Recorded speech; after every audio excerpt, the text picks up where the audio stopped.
ये दुनिया के इतिहास में कभी ऐसा नारा नहीं आया होगा कि बटोगे तो कटोगे। और ये नारा कहां से लेकर के आए? ये नारा वहीं से अंग्रेजों से सीख करके आए, जिन्होंने कभी कहा था डिवाइड एंड रूल। ये भारतीय जनता पार्टी के लोग डर के व्यापारी हैं और भय का कारोबार कर रहे हैं, भय का कारोबार कर रहे हैं। आप घबरा तो नहीं जाओगे, डर तो नहीं जाओगे? ये पहले भी मुखबिरी करते थे और आज ये चिल्ला चिल्ला करके मुखबिर बन गए हैं। इनका कोई आधार नहीं है, इनकी नकारात्मक पहचान है, इनकी जुबान भी नकारात्मकता से भरी हुई है, इसीलिए विकास की बातें नहीं कर रहे हैं। ये केवल विनाश की बातें कर रहे हैं, विनाश की बातें कर रहे हैं। बात अब करते हैं महाराष्ट्र चुनावों की। महाराष्ट्र में जुबानी जंग तेज है, सुर्खियों में है असदुद्दीन ओवैसी और देवेंद्र फडणवीस की जुबानी जंग। और आजकल तो ये ओवैसी भी यहां आने लगा है। मेरे हैदराबादी भाई, उधर ही रहना, इधर को मत आना, इधर को तुम्हारा कोई कामा नहीं है। यहां पर आकर हमको धमकियां दी जा रही है, यहां पर आकर औरंगजेब का महिमा मंडन हो रहा है। मैं बता देना चाहता हूं, भारत का जो सच्चा मुसलमान है वो भी औरंगजेब को अपना हीरो नहीं मानता। अरे औरंगजेब तो आक्रमणकारी था, उसने हम पर आक्रमण किया था। इसलिए सुन ले ओवैसी, कुत्ता भी ना पेशाब करेगा औरंगजेब की पहचान पर। अब तो तिरंगा लहराएंगे पूरे पाकिस्तान पर। वोट का जिहाद हो रहा, कहां पे हो रहा वोट का जिहाद? और इलेक्शन कमीशन क्या नींद की गोली खा के सो गया है क्या? अगर वही बात ओवैसी कहता, अगर वही बात मैं अपने भाषण में कह देता, तो अब तक मुझे अरेस्ट करके केस बुक करके पूरे मीडिया के लोग सुबह 6 बजे से रात के 12 बजे तक मुझे दूल्हा बना देते कि ओवैसी का भड़काऊ भाषण आ गया। रेडिकलाइजेशन कौन कर रहा है? फडणवीस नहीं कर रहा है तो कौन कर रहा है बताओ? मगर बीजेपी इस चुनाव को हिंदू मुस्लिम करना चाहती है। पिछले चुनाव में वोट जिहाद देखा। एक प्रकार से उनके सारे धर्मस्थलों के ऊपर बैनर लगे, पोस्टर लगे, कस्में दिलाई गई और लोगों को वोटिंग के लिए बाध्य किया गया और कहा बस एक ही चीज करनी है, मोदी जी को हराना है। ये कहकर एक वोट जिहाद किया गया। हम लोग थोड़े सोए हुए थे, इसलिए कई जगहों पर हम लोगों को मात खानी पड़ी। लेकिन अब वोट जिहाद का जवाब वोट के धर्म युद्ध से हमको देना है। इन्होंने क्या बोले? इन्होंने क्या बोले? ए ओवैसी, वो क्या बोले? ये वोट जिहाद, धर्म युद्ध। हम इलेक्शन कमीशन ऑफ इंडिया से पूछना चाहते हैं, क्या ये जबान इलेक्शन के कानून के ताबे है या उसके खिलाफ है? इलेक्शन कमीशन ऑफ इंडिया जवाब दो।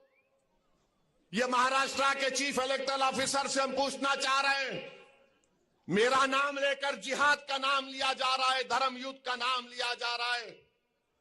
क्या ये इलेक्शन कानून के खिलाफ नहीं है? क्या ये मॉडल कोड ऑफ कंडक्ट के खिलाफ नहीं है?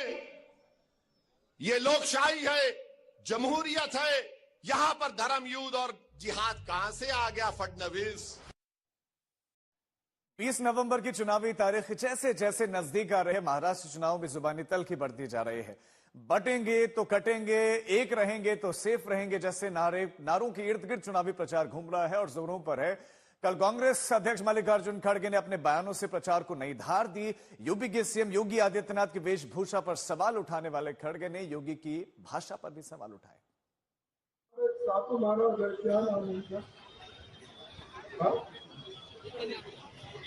योगी आदित्यनाथ वो तो ऊपर से साधुओं का वेश खेलते हैं, अबे मुख में राम और बगल में छुरी कितने दिन चलाएंगे? मैंने उसी में परसों मुंबई में मीटिंग हुई थी तो कहा भाई एक काम करो, तो नहीं कर सकते आप, क्योंकि जो साधु संत होता है वो सबके लिए होता है, बाटो काटो में क्यों जा रहे हैं? हाँ, लोगों को बोलते हैं बटेंगे तो कटेंगे, ये साधु का काम है, नाथ पंथ का काम है। अरे ये काम कोई टेररिस्ट बोल सकता है, आप नहीं बोल सकते। ये प्रतीक है उस त्याग, उस तपस्या का जिससे समाज बनता है। ये भारतीय संस्कृति का भी एक प्रतीक है। और जब समाज को जोड़ने की बात होती है तो ऐसे ही व्यक्ति निकलते हैं और जो सनातन धर्म को आगे ले जाते हैं। स्वामी विवेकानंद जी भी उसमें से हैं। तो आप क्या प्रश्न चिन्ह हर चीज में उठाना चाहते हो? और राजनीति भी समाज को जोड़ने के लिए है, अच्छा करने के लिए है। तो इसलिए कोई पहनता है तो उस पर आपत्ति नहीं करते, उसके अच्छे काम की प्रशंसा करते हैं। कांग्रेस पार्टी ने हमेशा सनातन संस्कृति को चोट पहुंचाने का काम किया है। कांग्रेस के राष्ट्रीय अध्यक्ष जी ने जो बयान दिया, मैं उसकी कटु निंदा करता हूं। और सनातन धर्म पर जब जब चोट हुई है, चाहे मुगल आक्रांताओं ने की हो या दूसरे लोगों ने की हो, कांग्रेस पार्टी उसी परंपरा को आगे बढ़ाने का काम कर रही है। देश की जनता, प्रदेश जनता इसे कभी स्वीकार नहीं करेगी। इनको, कांग्रेस को देश की जनता से, प्रदेश जनता से माफी मांगी। योगी के नारे पर सवाल उठ रहे हैं और लेकिन चुनावी सभा में योगी लगातार इसी नारे को उछाल रहे हैं। कल पलामू में पनकी में रैली उन्होंने की और अपने नारे का बचाव किया। बहनों और भाइयों, सुरक्षा लाने के लिए जज्बा चाहिए, जज्बा। माफिया से निपटने के लिए ईमानदारी का जज्बा चाहिए। और वही कहने के लिए मैं आया हूं। बहनों और भाइयों, बटे थे तो अपमान अयोध्या में झेलना पड़ा था, बटे थे तो अपमान काशी में झेलना पड़ा था, बटे थे तो मथुरा में अपमान झेलना पड़ा था, बटे थे तो बहन और बेटियों की इज्जत के साथ खिलवाड़ के रूप में अपमान झेलना पड़ा था, और बटे थे तो कटे थे। और इसीलिए मैं आपसे कहने के लिए आया हूं, एक रहेंगे सेफ रहेंगे, एक रहेंगे नेक रहेंगे। जो नारा दिया है इन्होंने, जो नारा दिया है, दुनिया में के इतिहास में कहीं इतना नेगेटिव नारा नहीं दिया होगा जो ये नेगेटिव नारा दिया है इन्होंने।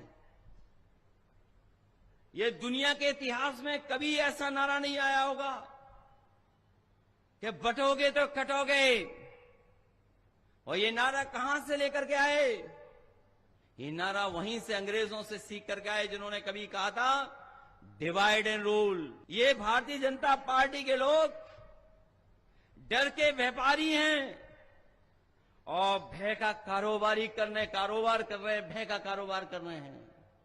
आप घबरा तो नहीं जाओगे, डर तो नहीं जाओगे।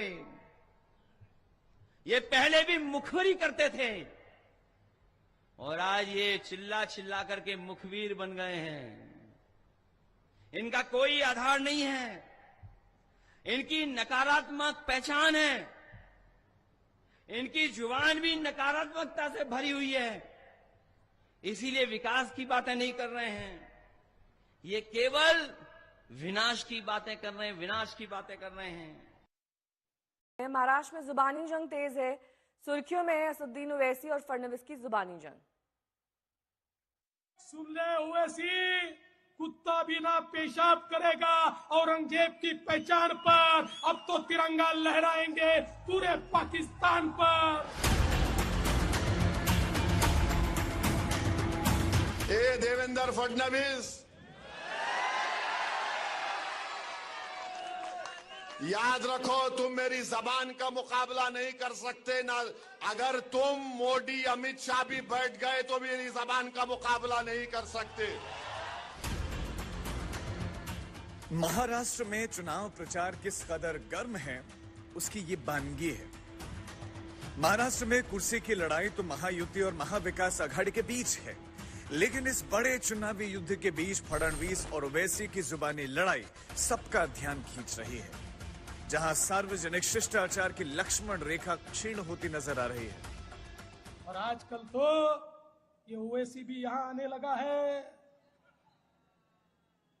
मेरे हैदराबादी भाई, उधर ही रहना, इधर को मत आना, इधर को तुम्हारा कोई कामा नहीं है।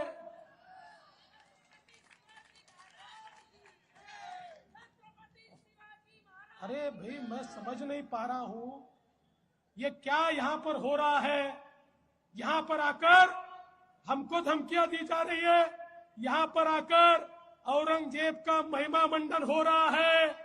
मैं बता देना चाहता हूं, भारत का जो सच्चा मुसलमान है वो भी औरंगजेब को अपना हीरो नहीं मानता। अरे औरंगजेब तो आक्रमणकारी था, उसने हम पर आक्रमण किया था। इसलिए सुन ले ओवैसी, कुत्ता भी ना पेशाब करेगा औरंगजेब की पहचान पर। अब तो तिरंगा लहराएंगे पूरे पाकिस्तान पर। ओवैसी के खिलाफ देवेंद्र फडणवीस का ये हमलावर बयान एआईएमआईएम चीफ के जुबानी हमले के बाद आया है। वोट का जिहाद हो रहा, कहां पे हो रहा वोट का जिहाद? और इलेक्शन कमीशन क्या नींद की गोली खा के सो गया है क्या? अगर वही बात ओवैसी कहता, अगर वही बात मैं अपने भाषण में कह देता, तो अब तक मुझे अरेस्ट करके केस बुक करके पूरे मीडिया के लोग सुबह 6 बजे से रात के 12 बजे तक मुझे दूल्हा बना देते कि ओवैसी का भड़काऊ भाषण आ गया। रेडिकलाइजेशन कौन कर रहा है? फडणवीस नहीं कर रहा है तो कौन कर रहा है बताओ? मगर बीजेपी इस चुनाव को हिंदू मुस्लिम करना चाहती है। फडणवीस और ओवैसी की जुबानी ने पिछले 2-3 दिन में जोर पकड़ा है। एक कार्यक्रम में फडणवीस ने वोट जिहाद का जवाब वोट के धर्म युद्ध से देने की अपील की थी। पिछले चुनाव में वोट जिहाद देखा, एक प्रकार से उनके सारे धर्मस्थलों के ऊपर बैनर लगे, पोस्टर लगे, कस्में दिलाई गई और लोगों को वोटिंग के लिए बाध्य किया गया और कहा बस एक ही चीज करनी है, मोदी जी को हराना है। ये कहकर एक वोट जिहाद किया गया। हम लोग थोड़े सोए हुए थे, इसलिए कई जगहों पर हम लोगों को मात खानी पड़ी, लेकिन अब वोट जिहाद का जवाब वोट के धर्म युद्ध से हमको देना है। फडणवीस के इस बयान का जवाब रविवार को औरंगाबाद की रैली में ओवैसी ने कुछ यूं दिया था। इन्होंने क्या बोले? ए ओवैसी, वो क्या बोले? ये वोट जिहाद, धर्म युद्ध। हम इलेक्शन कमीशन ऑफ इंडिया से पूछना चाहते हैं, क्या ये जबान इलेक्शन के कानून के ताबे है या उसके खिलाफ है? इलेक्शन कमीशन ऑफ इंडिया जवाब दो। ये महाराष्ट्र के चीफ इलेक्टोरल ऑफिसर से हम पूछना चाह रहे हैं, मेरा नाम लेकर जिहाद का नाम लिया जा रहा है, धर्म युद्ध का नाम लिया जा रहा है। क्या ये इलेक्शन कानून के खिलाफ नहीं है? क्या ये मॉडल कोड ऑफ कंडक्ट के खिलाफ नहीं है? ये लोकशाही है, जमहूरियत है, यहां पर धर्म युद्ध और जिहाद कहां से आ गया? फडणवीस। महाराष्ट्र में चुनाव प्रचार में 1 हफ्ते बाकी है। आखिरी जुबानी लड़ाई और किस स्तर तक पहुंचेगी? आज तक ब्यूरो। विद्या मेरी सहयोगी इस वक्त तमाम जानकारी के साथ जुड़ गई हैं। विद्या, ओवैसी का नाम लेकर धर्म युद्ध करना, लव जिहाद का नाम लेना, ये पहले महाराष्ट्र के चुनाव में बहुत कम देखा गया है। इस बार ये व्यापक तौर पर हर लगभग चुनावी भाषण में ये मुद्दा उठ रहा है, जबकि ओवैसी पर ये आरोप लगते हैं कि वो वोट कटवा हैं, उनका वहां पर महाराष्ट्र में कोई ज्यादा अस्तित्व ही नहीं है। जी देखिए, ओवैसी का जो लार्ज बैंक है, वोट बैंक, वो मुस्लिम डोमिनेटेड एरियाज में है और वही वोट बैंक दरअसल कांग्रेस और समाजवादी पार्टी जैसे गुटों का भी, पार्टियों का भी है और इसी वजह से उनका एक इमेज बन गया था कि वो वोट काट रहे हैं बाकी इन एस्टैब्लिश्ड नेशनल पार्टीज का। लेकिन अगर आप देखें तो पिछले कई सालों में हमेशा हमने देखा है कि औरंगजेब, पाकिस्तान, ये सब आ ही जाते हैं कहीं न कहीं इस पूरे स्पीचेस में, कहीं ना कहीं। और जैसे जैसे तारीख करीब आ रही है वैसे ही जो आवाजें हैं वो ज्यादा ही श्रिल होती हुई दिख रही हैं। और यही हमने देखा कल देवेंद्र फडणवीस जब एक स्पीच दे रहे थे यहीं मुंबई में ही, उन्होंने यही मुद्दा उठाया ओवैसी को लेकर। सीधे जैसे ओवैसी ने फडणवीस का नाम लेते हुए ये सब बातें कही थी, वैसे ही फडणवीस ने भी ओवैसी का नाम लेते हुए सीधे कहा कि जो औरंगजेब है उसके तो मजार पे कोई कुत्ता भी नहीं पेशाब करेगा और अब पाकिस्तान पर तिरंगा लहराएगा। तो इस तरीके से बातें कहना, जो कि जबकि पाकिस्तान पर तिरंगा लहराना कोई महाराष्ट्र की राजनीति में इतना कोई बहुत बड़ा बवाल नहीं मचा सकता, लेकिन फिर भी जो पर्टिकुलर ऑडियंस है जहां वो बैठी थी, जहां जिसको वो एड्रेस कर रहे थे, शायद उनके लिए वो इम्पोर्टेंट हो और इसी वजह से ये सब ऐसी बातें हर इलेक्शन में, मतलब आप समझ लीजिए कि पिछले कई सालों से महाराष्ट्र चुनाव में इस वक्त सरगर्मी तेज है और चुनावी तारीख 20 नवंबर की जैसे जैसे करीब आ रही है, महाराष्ट्र चुनाव में जुबानी तल्खी भी बढ़ रही है। बटेंगे तो कटेंगे का नारा और एक रहेंगे तो सेफ रहेंगे के नारे के इर्द गिर्द चुनाव प्रचार इस वक्त चरम पर है। कल कांग्रेस अध्यक्ष मल्लिकार्जुन खड़गे ने अपने बयानों से प्रचार में नई धार दी। यूपी के सीएम योगी की वेशभूषा पर सवाल उठाने लगे खड़गे। उन्होंने योगी की भाषा पर भी सवाल उठाए, सुनिए। वो हमारे साधु महाराज है, क्या नाम उनका, योगी आदित्यनाथ, वो तो ऊपर से साधुओं का वेश पहनते हैं। अबे मुख में राम और बगल में छुरी कितने दिन चलाएंगे? मैंने उसी में परसों मुंबई में मीटिंग हुई थी तो कहा, भाई एक काम करो, तो नहीं कर सकते आप, क्योंकि जो साधु संत होता है वो सबके लिए होता है, बाटो काटो में क्यों जा रहे हैं? हाँ, लोगों को बोलते हैं बटेंगे तो कटेंगे, ये साधु का काम है, नाथ पंथ का काम है। अरे ये काम कोई टेररिस्ट बोल सकता है, आप नहीं बोल सकते।